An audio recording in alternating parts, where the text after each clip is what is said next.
আসসালামু আলাইকুম। এটা হচ্ছে আমার নতুন একটা শশার প্রজেক্ট। অর্থাৎ এখানে হচ্ছে আমি শীতকালীন যে শশাগুলো সেই শশাগুলোর চাষ করব। তো আজকে হচ্ছে নভেম্বরের 11 তারিখ। আজকে আমি জমিটা সাঁচ দিয়েছি, অর্থাৎ গরু দিয়ে হাল চাষ দিয়েছি। হাল চাষ দিয়ে অর্থাৎ এটা হচ্ছে আমি মালচিং পদ্ধতিতে যে চাষাবাদ সেটা এখানে করব। এবং আরেকটা বিষয় হচ্ছে মালচিং পদ্ধতিতে যে বিষয়গুলো এখানে কিন্তু অনেকটা সহজ। যারা হচ্ছে মালচিং দিয়ে চাষাবাদে করেন আসলে তারা বুঝবে মোটামুটি, এবং যারা হচ্ছে জানেন না তাদের জন্য এই ভিডিওটা অনেকটাই গুরুত্বপূর্ণ। এই ভিডিওতে আমি আপনাদেরকে ক্লিয়ার করে দিব যে একটা জমি কিভাবে প্রস্তুত করতে হয়, মোটামুটি ক্লিয়ার করে দেওয়ার চেষ্টা করব যে জমিটা আসলে কিভাবে প্রস্তুত করতে হয়। তো আমি যেখানে হচ্ছে 12% জমি, অর্থাৎ আমাদের এলাকার হিসাবে 6 ঘন্টা বা 12% জমি। এটা হচ্ছে আমি প্রথমে যে জাংলাগুলো ছিল পুরাতন জমির সেগুলো পরিষ্কার করে নিয়েছি, এবং সেগুলো পরিষ্কার করার পর আমি আজকে হচ্ছে হাল চাষ দিয়েছি। হাল চাষ দেওয়ার পর আমি মোটামুটি উপরে যে খড়গুলো ছিল সে খড়গুলো আমরা সকলে মিলে পরিষ্কার করে ফেলেছি বা বেছে ফেলেছি। এবং এরপর হচ্ছে পুরো জমিটা যতগুলো সার কীটনাশক দেওয়া প্রয়োজন, ইউরিয়া, টিএসপি, এমওপি এবং পটাশ থেকে শুরু করে সকল সার যেগুলো দেওয়া প্রয়োজন সেগুলো আমরা একত্রে ছিটিয়ে দিয়েছি। এবং এখানে জৈব সার ইউজ করেছি আমি। জৈব সারের কিছু সুবিধা হচ্ছে আমরা যে রাসায়নিক সারগুলো দিই সেগুলো দিলে হচ্ছে অল্প কিছুদিন পর সেগুলো ট্যাম্পার বা যেগুলোর যে মাত্রাটা সেগুলো আসলে চলে যায়। কিন্তু জৈব সার যদি আপনি জমিতে ব্যবহার করেন, জৈব সার ব্যবহারের ফলে বা গোবরের বীজটা ব্যবহারের ফলে আপনার জমিটা যে রাসায়নিক সারগুলো ব্যবহার করবেন সেগুলো দীর্ঘদিন পর্যন্ত সেগুলো স্থায়িত্ব থাকবে এবং সেগুলোর কার্যকলাপ বা সেগুলোর বহলগুলো জমিতে থেকে যাবে। এবং এরপরে জমিটা আমরা এখানে 3 জন আছি, 3 জনে মিলে জমিটা প্রস্তুত করতেছি। আমি হচ্ছে এখানে মালচিং ব্যবহার করব 4 ফুটের যে মালচিংগুলো রয়েছে সেগুলো ব্যবহার করব। এবং আমরা যে ব্যাটটা করেছি সেই ব্যাটটা হচ্ছে আপনারা যদি দেখেন একটু 3 ফুটের ব্যাট।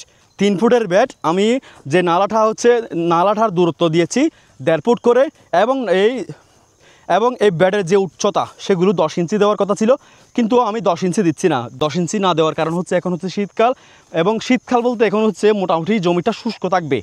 বর্ষার সিজন একরকম, এখন শীতকালের সিজন হচ্ছে অন্যরকম। এবং এখন যেহেতু জমিটা শুষ্ক থাকবে সে কারণে আমাকে বারবার সেচ দিতে হবে। সপ্তাহে 1 দিন বা 10 দিন অন্তর পর একবার সেচ দিতে হবে আমাকে। এবং সেই জন্য আমি ব্যাটটা একটু উঁচু করে নিই। আমি 8-9 ইঞ্চি মতো করেছি উঁচু হবে। তো আমি 8-9 ইঞ্চি করে ব্যাটটা তৈরি করেছি। এবং আমি যে নালাটা তৈরি করেছি নালার দূরত্বটা হচ্ছে পাশাপাশি 1.5 ফুটের মতো। এবং আমরা যে চারাগুলো রোপণ করব সেগুলো হচ্ছে একটা থেকে আরেকটা চারার দূরত্ব 16 ইঞ্চি হবে। এখানে আমি বেছে নিয়েছি শীতকালীন যে ভালো চারা আপনারা দোকানে বা অনলাইনে যারা প্ল্যাটফর্ম আছে সেখানে কিন্তু পেতে পারেন। এবং আমি হচ্ছে মালচিং দিব। মালচিং দেওয়ার পর এই জমিটা 7 দিন পর্যন্ত শোধন করতে দেব। রৌদ্রে শোধন হওয়ার পর আমি এই 16 ইঞ্চি পর হচ্ছে গর্ত তৈরি করব। গর্ত তৈরি অর্থাৎ চারা রোপণের জন্য গর্ত তৈরি করে সেখানে হচ্ছে বীজগুলো বপন করব। এবং এভাবে হচ্ছে আমার শশা প্রজেক্টটা। এবং আজকে হচ্ছে আমার সাথে আছেন জাগির মামা কিন্তু আমার সাথে সব সময় থাকেন। তিনি আমাকে, আমি যেহেতু নতুন কৃষক, নতুন উদ্যোক্তা, তিনি আমাকে সব সময় হেল্প করেন যে এই জিনিসটা কীরকম হবে। আমি তো পুরোপুরিভাবে এগুলো বুঝতে পারি না। তিনি আমাকে সব সময় ক্লিয়ার করে দেন যে তার আইডিয়া থেকে, তার পুরাতন অভিজ্ঞতা থেকে সবগুলো আমাকে বুঝিয়ে দেওয়ার চেষ্টা করে। এবং রামিম ভাই আছেন, তিনিও আমাকে হেল্প করছেন আজকে। তো আশা করি আজকে হয়তো পুরো জমিটা ক্লিয়ার হবে না, রুলগুলো বা ব্যাটগুলো তৈরি করতে আমাকে হয়তো কালকের দিনটাও সময় লাগতে পারে। ইনশাআল্লাহ দেখা যাক কী হয়। আপনারা সকলে দোয়া করবেন। এবং এই ভিডিওটা আপনারা যারা বেকার আছেন তাদের জন্য একটা মেসেজ বলতে হচ্ছে, আমি চাই আপনিও আমার পাশাপাশি আপনারাও সকলে কৃষির প্রতি, এই যে কৃষির একটা সম্ভাবনা বাংলাদেশে, এটা কিন্তু বিশাল। এই যে বিশাল সম্ভাবনাটা আপনারা সকলে মিলে যদি চেষ্টা করি, আসলে বিশাল কিছু। আপনারা এই যে আমাদের বাপদাদারা তারা কিন্তু পুরাতন সিস্টেমে কৃষি করে, কিন্তু আপনি যদি চেষ্টা করি, এই যে আমাদের মতো তরুণ যারা আছে, যারা শিক্ষিত বেকার আছে, তারা কিন্তু বুঝি জমির যে কোন সময় কোন ওষুধটা লাগবে, ওষুধের এমনকি আমাদের বাপদাদা যারা আছে তারা কিন্তু ওষুধের মেয়াদের এক্সপায়ার ডেট সেটাও কিন্তু জানে না। দোকানদার তাদেরকে সেটা ভুল একটা নষ্ট জিনিস দিয়ে দেয়, এবং সেক্ষেত্রে দেখা যায় জমির উর্বরতা তো ভালো হওয়া তো দূরের কথা, উল্টো রিয়াকশন করে এবং জমির ফসল নষ্ট হয়ে যায়। সেক্ষেত্রে তারা বিশাল অঙ্কের একটা মার খেয়ে যায়, অর্থাৎ লস খেয়ে যায়।